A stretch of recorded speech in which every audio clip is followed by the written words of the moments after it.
This was where Osama bin Laden lived for 6 years, a home registered under a fake ID. The Pakistani report indicates that no one knew he was there, at least not officially. But it was not for a lack of clues.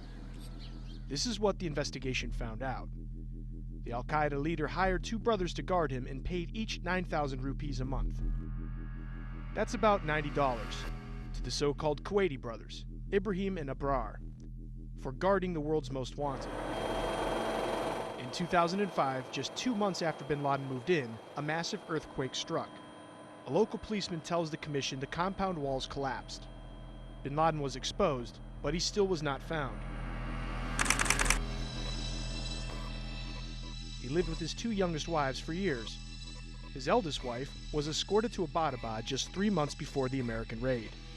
Before that, the document confirms Khairiyya stayed in the Iranian capital Tehran for nearly 8 years, 2002 to 2010. The report also contains evidence of previously unknown preparations made for the raid by the CIA. Nearby poplar trees were cut down. The Army's top lawyer suspects it was to facilitate the approach of the U.S. helicopters. A man called Saeed Iqbal went on a nearby roof and took photographs. Iqbal was a former ISI officer with his own security firm.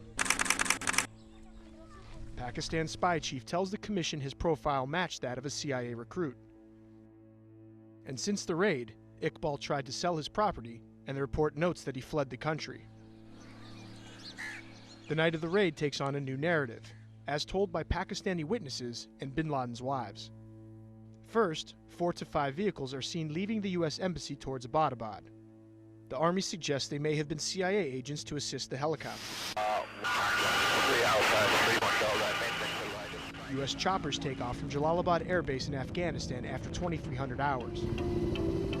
They fly low and fast over the border, entering Pakistani airspace around 20 minutes later. Pakistani radars do not detect them. The report says they are at rest, or as the Air Force prefers, peacetime deployment. At about 30 minutes after midnight, 2 Black Hawks arrive at the compound. The sound of the helicopter wakes bin Laden and his youngest wife, Amal. She tells investigators bin Laden said the American helicopters had arrived. She went to turn on the light, but the sheikh says no. It's no use anyways. The electricity cuts out across the area. At the same time, one of the American choppers crashes nearby. Locals hear it. Amal sees an American soldier on the landing. She rushes him.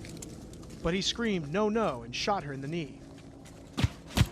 In the report, the eldest wife says one of the soldiers seemed as frightened as her. He looked as if he'd seen a witch.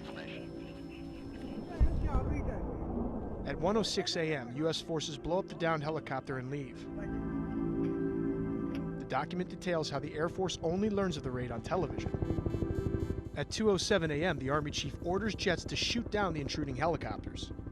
It takes them up to 16 minutes to reach the area. And it's too late anyway. The Americans have already gone, taking bin Laden's body with them.